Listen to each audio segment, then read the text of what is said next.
Hi, everyone. Today we're going to talk about original oratory. And we're going to focus specifically on the structure and the body of the speech. Okay.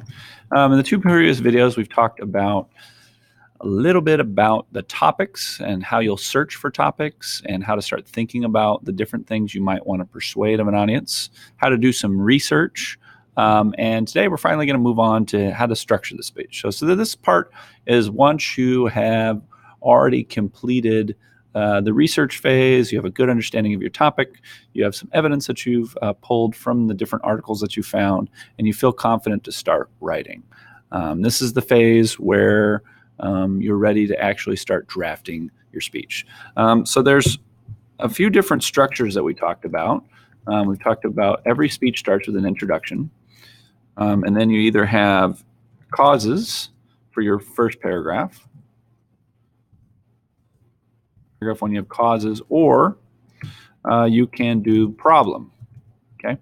There's the reason that there's different options here is because every speech is not the same and every topic's not the same, and so there's would be different ways to approach a topic. Okay. Your second paragraph will also depend on what your first paragraph was. So if you did causes in your first, that will affect what you do in your second. If you did problem in your first, so let's say you did causes in your first paragraph, your second paragraph then, second body paragraph would then be the effects. And then let's say you did problem in your first paragraph, then you would maybe do causes and effects in your second.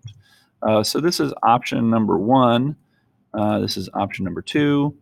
This is continuing with number one and then continuing with number two. Okay, it's a little confusing, but the point is that every speech has to have some kind of effects and causes, but it doesn't necessarily have to have the problem. You can address the problem if it's a simple problem quite easily in your introduction if it's a well understood thing that you're persuading the audience of.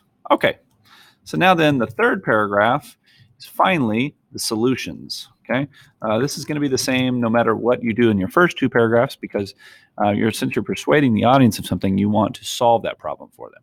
All right, so finally, you have your conclusion. And since I've covered introduction and conclusion in previous videos, particularly in series on impromptu, I'm not going to cover it here. If you're interested in learning more about how to structure an intro or a conclusion paragraph for this type of speech, you can go to my impromptu series and watch those videos. Okay. All right. So let's start with causes and problems. So typically in your first paragraph, if you're going to go with the causes route, you want to have 2 or 3 causes of the problem. Okay. So let's say that your topic is obesity. You could maybe identify 3 causes. You could say types of food. So, junk food, for example. You could say amount of food. So overeating. And then you want to have, maybe the third one is lack of exercise or something. Okay. All right. So for each one of these, it would be helpful to have a source plus a quotation because you want to back up what you're saying with evidence. Okay. Now, there's lots of different ways to write this first paragraph where you talk about the causes. You can make it light. You can make it more dark and serious. It just depends on your topic. But basically, you're going to explain these 3 different causes, and then that will transition you nicely into the effects, talking about the effects of overeating, of, what kind of effects it can have on a person's life. All right. Now, let's say you're going to talk about the problem. And that's what you want your first paragraph. You'll approach it this way if, in particular, you have a complex problem. So maybe there's multiple layers.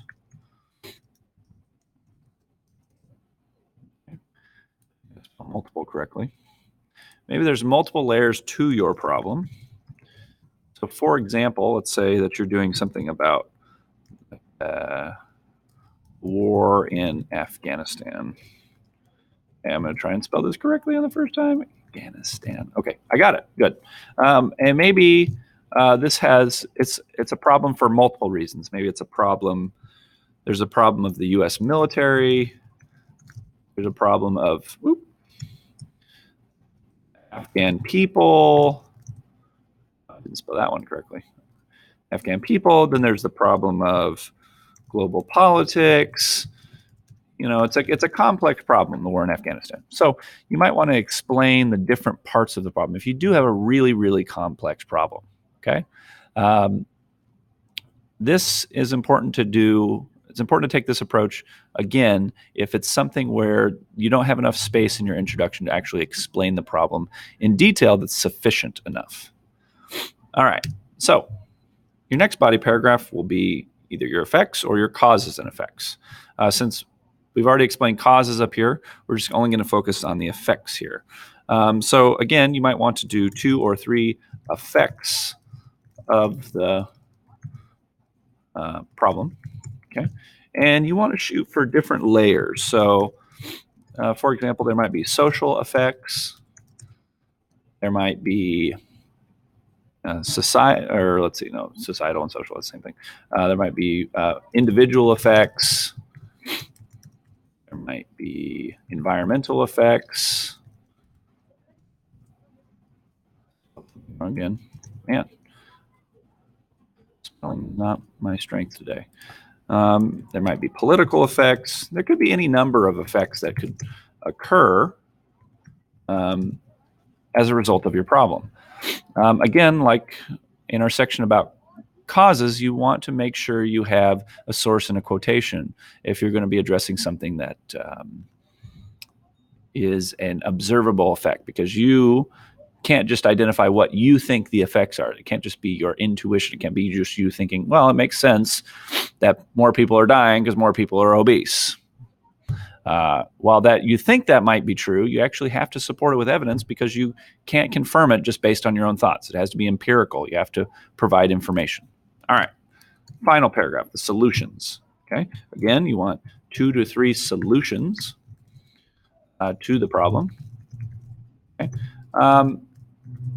These don't have to be necessarily need to be serious policy proposals, although they can. Policy proposals. They can be individual suggestions as well. You can say, if you're going back to the obesity one, you could talk about making sure that you have X number of fruits and vegetables every day, just as much as you can say, we need to change the whole food system in America. It doesn't have to be big. Maybe big is a better word than serious. Big. They can be small. Okay.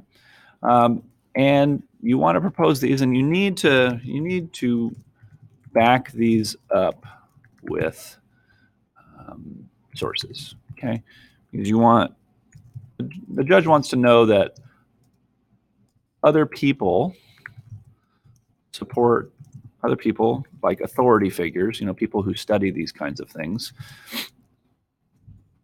to be supportive of the proposals that you're suggesting. Okay.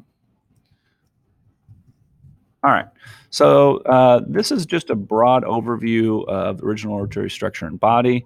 Again, if you want to see about introduction or conclusion, make sure that you check out my video on intro and conclusion in the impromptu speech. It's fairly similar, with just maybe a few small differences.